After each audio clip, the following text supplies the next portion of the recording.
नमस्कार दोस्तों, जब आप तलाश में आज बात करेंगे बिहार के राजनीति में जो बेचैनी चल रही है उस पर।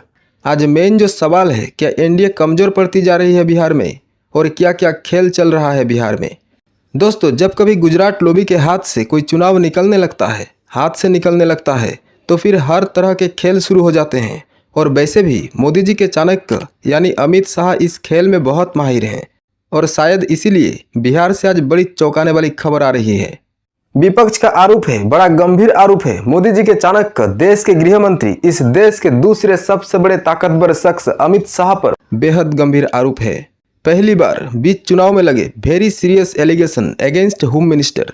अब विपक्ष की तरफ से जनसुराज पार्टी के सुप्रीमो प्रशांत किशोर ने आज खुलासा किया कि उनकी पार्टी के 14 उम्मीदवारों को डराया गया, धमकाया गया और घर बैठने को कहा गया और 3 अहम उम्मीदवारों को नामांकन वापस कराए गए, उनको घर बैठा दिया गया। और प्रशांत किशोर ने यह भी आरोप लगाया कि यह सारा खेल, ये सारी साजिश अमित शाह ने पटना में बैठकर उसे अंजाम दिया।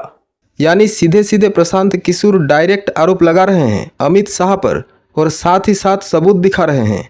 कई तस्वीरें दिखाई है जिसमें वाकई अमित शाह बैठे हैं और साथ में एक और केंद्रीय मंत्री धर्मेंद्र प्रधान बैठे हैं। भारत के गृह मंत्री, ये भारत के गृह मंत्री हैं अमित शाह। अमित शाह जी हैं भारत के गृह मंत्री और साथ में है धर्मेंद्र प्रधान जो भारत सरकार के मंत्री हैं और भाजपा के यहाँ चुनाव के अधिकारी हैं, प्रभारी हैं।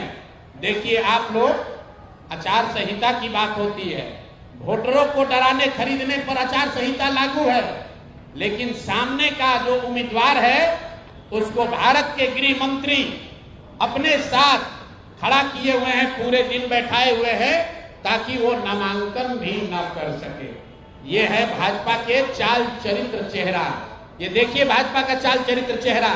और बता रहे हैं ट्विटर पर बैठ के कि जनसुराज के उम्मीदवार भाग रहे हैं। आप बताइए, कोई साधारण व्यवसायी जो राजनीति करता है उसको भारत के गृह मंत्री अगर बुलाकर अपने साथ बैठा ले तो उसके पास क्या विकल्प बचेगा। और कहाँ है चुनाव आयोग? एक वोटर को आप पैसा देते हुए, डराते हुए अगर दिख जाए तो आप पर इल्जाम लगता है कि आपने आचार संहिता का उल्लंघन किया।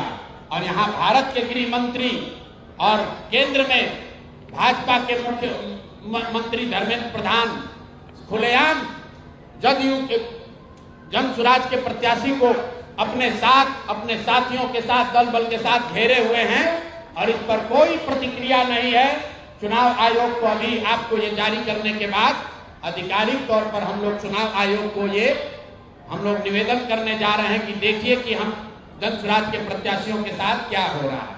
ये जनसुराज के प्रत्याशी के साथ नहीं हो रहा है, ये वो डर है, वो राजनीतिक बंधुआ मजदूरी जो खत्म करने का रास्ता जनसुराज ने बनाया है, उससे छटपटाहट जो पैदा हुई है उसी का नतीजा है।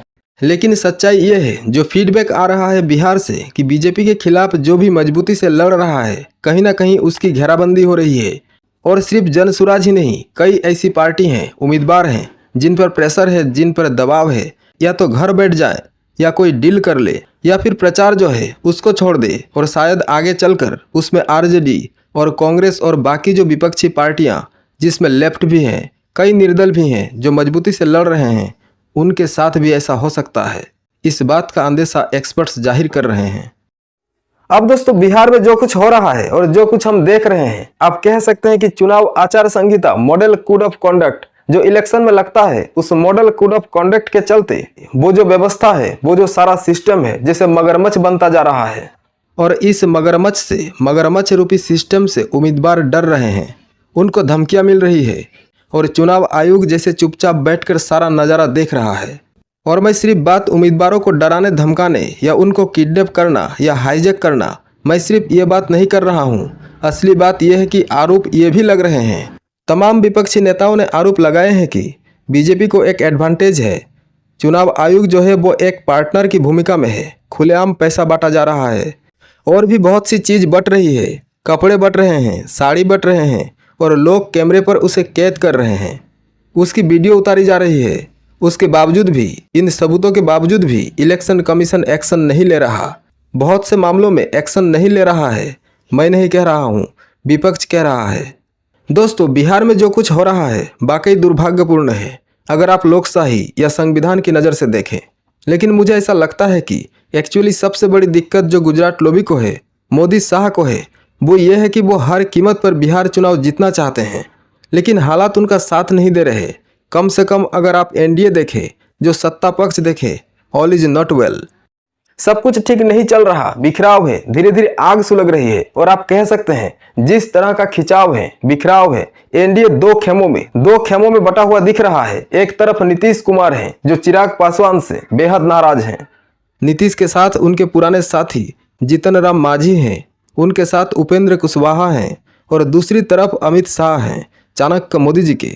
अमित शाह के साथ मोदी जी के हनुमान यानी चिराग पासवान हैं, और उनके साथ अमित शाह के साथ दो नगीने भी हैं।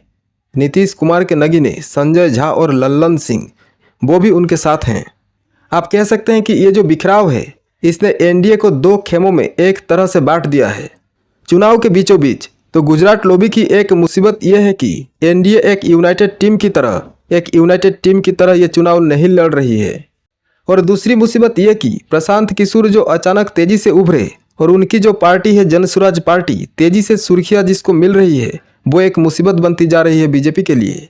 इसीलिए अमित शाह का या बीजेपी का जो टारगेट दिखता है खतरनाक तौर पर, वो प्रशांत किशोर के उम्मीदवार हैं, जिनको या तो घर पर बिठाया जा रहा है, कईयों के नामांकन वापस लिए गए। अब कारण तो कई हैं, लेकिन 2-3 कारण ऐसे हैं जिसकी वजह से घबराहट दिखती है बीजेपी में प्रशांत किशोर को लेकर। मैं ये नहीं कह रहा कि प्रशांत किशोर बहुत बड़ी ताकत की तरह इमर्ज हो रहे हैं, नो, लेकिन प्रशांत किशोर अगर सबसे ज़्यादा किसी को नुकसान कर रहे हैं तो अपने पुराने उस्ताद नरेंद्र मोदी की पार्टी को ही कर रहे हैं, बीजेपी को। और इसीलिए अमित शाह ने यह गेम शुरू कर दिया। 2-3 कारण है, मैं कारण बताना चाह रहा हूं आपको। पहला कारण यह है कि प्रशांत किशोर की जो पार्टी है जनसुराज, अब वैसे तो बात कर रहे हैं कि सामाजिक न्याय पर खड़ी है, लेकिन सच्चाई यह है कि प्रशांत किशोर खुद अपर कास्ट से हैं, सवर्ण वोटर, और आप कह सकते हैं पढ़ा लिखा वोटर, शहरी वोटर, वो प्रशांत किशोर से अट्रैक्ट हो रहा है, उसका असर है। और ये जो शहरी वोटर हैं, सवर्ण वोटर हैं, ये कहीं ना कहीं बीजेपी का ही वोट बैंक है। तो प्रशांत किशोर जहां जहां मजबूती से लड़ेंगे, खासकर शहरों में, शहरी इलाकों में सीटों पर, वहां बीजेपी का नुकसान करेंगे। और ये मैं नहीं कह रहा हूँ, ये बीजेपी का सर्वे कह रहा है।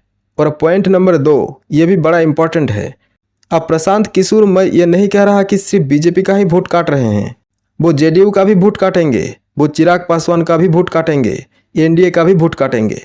लेकिन अगर वो कुछ सीटों पर मजबूती से लड़े और बीजेपी के अगेंस्ट भी मजबूती से लड़े, तो आप ये मान के चलिए कि जो सर्वे बता रहा है, बीजेपी का इंटरनल सर्वे बता रहा है कि कई सीटों पे हो सकता है 10 से 15 सीटों पर बीजेपी को भारी नुकसान उठाना पड़े।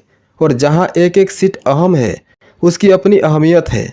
अगर दर्जन भर सीटों पर नुकसान हो जाए सिर्फ प्रशांत किशोर से, तो फिर मोदी के चाणक्य की जो नींद उड़ी है वो लाजमी है। तो एक तरफ अमित शाह, प्रशांत किशोर, ये जो रास्ते का कांटा बन रहे हैं, इनको हटाना चाहते हैं। दूसरी तरफ इंडिया अलायंस, जिसे बिहार में महागठबंधन कहते हैं, यानी तेजस्वी, राहुल गांधी, लेफ्ट पार्टी, ये जो आप कह सकते हैं गठबंधन है, इसमें भी अभी तक कुछ अच्छा नहीं चल रहा है।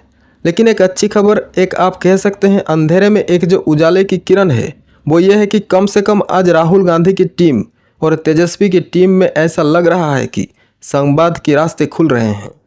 और सूत्रों के हवाले से खबर यह है कि कोशिश हो रही है, तेजस्वी भी समझ रहे हैं, लालू भी समझ रहे हैं कि मसले को हल तो करना है। तो हो सकता है आने वाले दिनों में तालमेल बेहतर हो जाए। और अगर ये तालमेल बेहतर होता है तो अगेन ये मिस्टर शाह और मोदी पर ही प्रेशर बनाएगा। अब आखिर में जो सवाल है वो ये है कि क्या बिहार का चुनाव फंसता जा रहा है और बीजेपी के लिए ज़्यादा मुसीबत खड़ी हो रही है, और इसीलिए एक तरह से सिस्टम का इस्तेमाल हो रहा है। मगरमच्छ जैसा सिस्टम, उसका इस्तेमाल हो रहा है, ताकत का इस्तेमाल हो रहा है। आगे भी तोड़फोड़ हो सकती है। उम्मीदवारों को, बहुत से उम्मीदवारों को, जिससे नुकसान बीजेपी को हो रहा है, क्या उनको घर बिठाया जा सकता है, जिसका इशारा विपक्ष कर रहा है। प्रशांत किशोर ने तो कैमरे पे ही बात कर दी। क्या ये सब होगा आगे चलकर?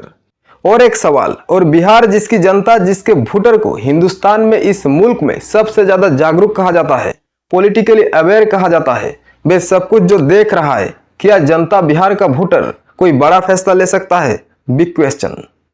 अब दोस्तों, आने वाले समय में एक एक करके सारे चीज साफ होती जाएगी, थोड़ा इंतजार कर लेते हैं। नमस्कार।